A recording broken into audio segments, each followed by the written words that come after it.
Assalamualaikum warahmatullahi wabarakatuh. Selamat pagi bagi siswa-siswi kelas 4 AB. Alhamdulillah kita masuk pada awal pembelajaran di tahun pelajaran 2021-2022. Di awal pembelajaran ini kita akan belajar pada muatan bahasa Indonesia kelas 4 semester 1 ya, di tema 1 indahnya kebersamaan, pada subtema 1 keberagaman budaya bangsaku.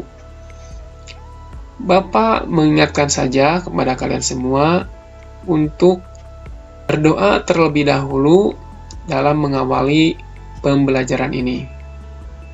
Dengan ucapan basmalah kita awali pembelajaran ini. Bismillahirrahmanirrahim. Oke, kita lanjutkan.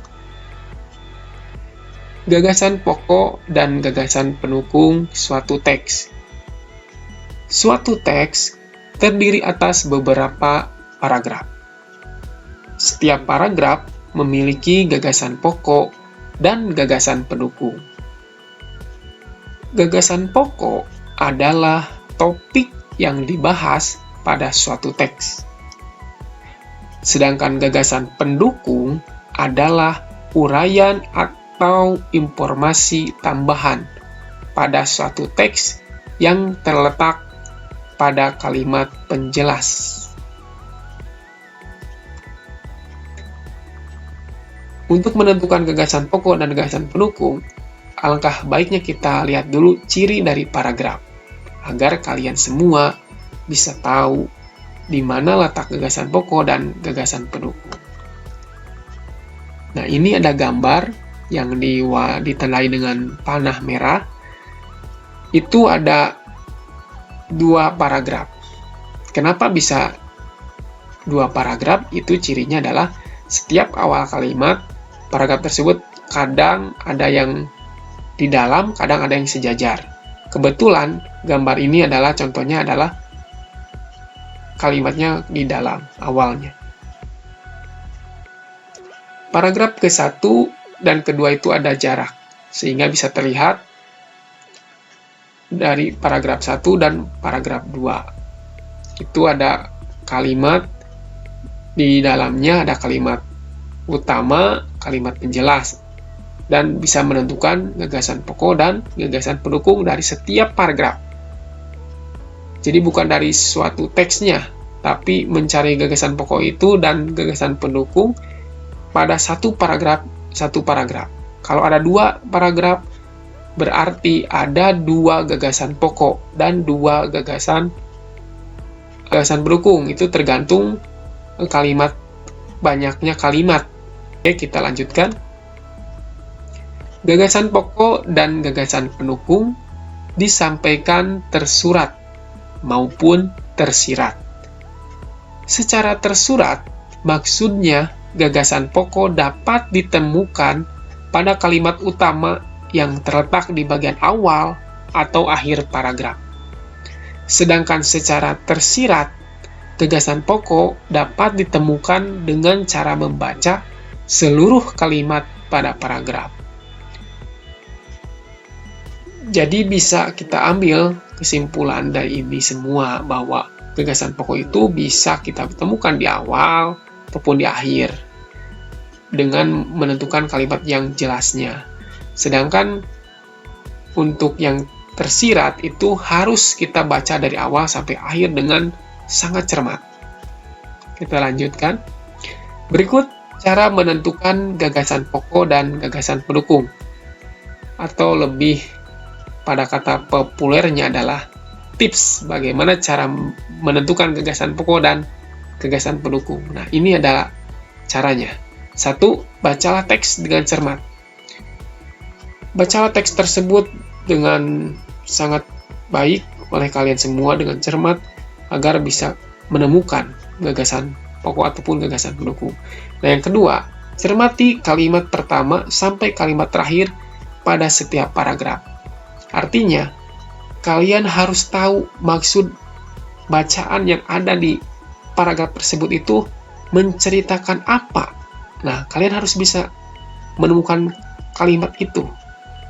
Kalau sudah ketemu, pasti kalian bisa menemukan gagasan pokok dan gagasan pendukung. Oke, yang tips ketiga atau cara yang ketiga, temukan kalimat utama dan kalimat penjelas dalam suatu paragraf. Nah, temukan dulu kalimat utama dan kalimat penjelas. Nanti dari kalimat utama kita bisa ambil menjadi gagasan pokok, sedangkan dari kalimat penjelas kita ambil menjadi gagasan pendukung. Nah, ini ada sebuah contoh dari satu paragraf ya.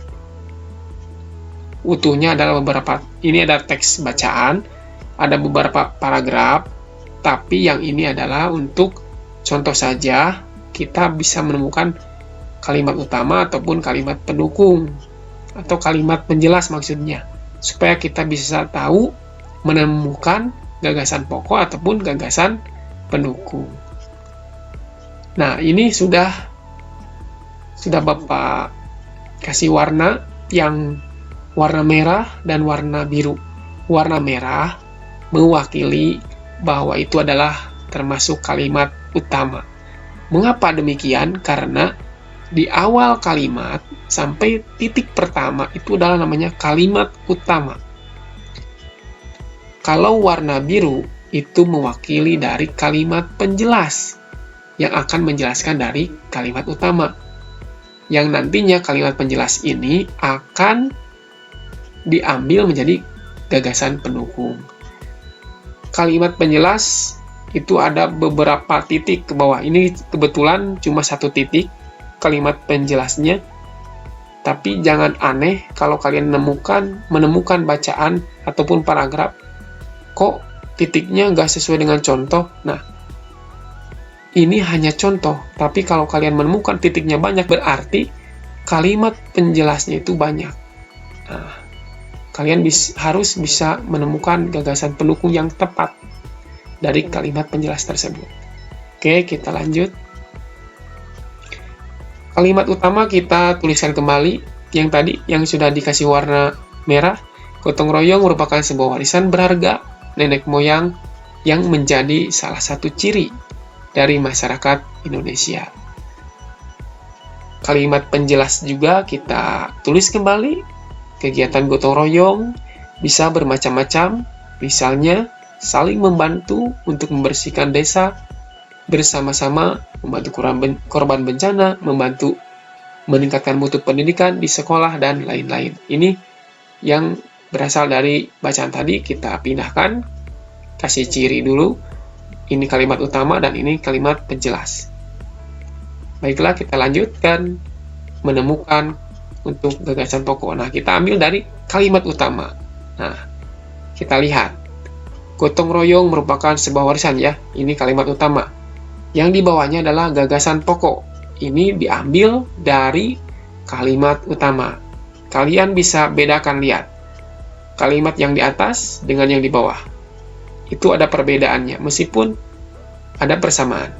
Tapi kita lihat, gagasan pokoknya, gotong royong merupakan warisan nenek moyang yang menjadi salah satu ciri dari masyarakat Indonesia. Tidak semua kata ataupun kalimat yang ada di kalimat utama harus kita tulis kembali untuk menjadikan gagasan pokok, tapi kita bisa ambil yang dianggap kita paling penting untuk dijadikan gagasan pokok. Silakan kalian baca sendiri untuk membedakannya. Kita lanjutkan untuk kalimat penjelas. Nah, ini kalimat penjelas.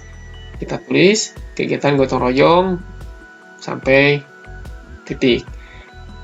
Ini akan diambil menjadi gagasan pendukung. Bisa kalian lihat di bawahnya adalah gagasan pendukungnya adalah bermacam-macam kegiatan gotong royong. Kok bisa sedikit? Nah, kita lihat dulu kalimat penjelas di atasnya. Itu menerangkan apa, menceritakan apa. Kegiatan gotong royong bisa bermacam-macam, misalnya saling membantu untuk membersihkan desa, bersama-sama membantu korban bencana, membantu meningkatkan mutu pendidikan di sekolah, dan lain-lain. Nah, itu semua adalah contoh-contoh dari gotong royong, sehingga bisa kita simpulkan, ini bisa kita ambil menjadi gagasan pendukung, yaitu bermacam-macam kegiatan gotong royong. Paham ya? Siswa-siswi kelas 4 AB paham? Mudah-mudahan kalian paham, dan untuk yang belum paham bisa mengulang lagi video pembelajaran ini agar kalian bisa lebih paham. Oke, kita lanjutkan. Nah, Bapak ucapkan terima kasih untuk semua yang sudah hadir pada hari ini belajar bersama pada pembelajaran bahasa Indonesia di pertemuan pertama ini, yang akan kita lanjutkan nanti di pertemuan berikutnya. Untuk tugas, nanti akan ada tugas, tapi bisa kalian lihat di deskripsi video ini agar kalian mengetahui apa yang akan kalian kerjakan atau tugas mana yang harus dikerjakan. Akhir kata, wassalamualaikum warahmatullahi wabarakatuh.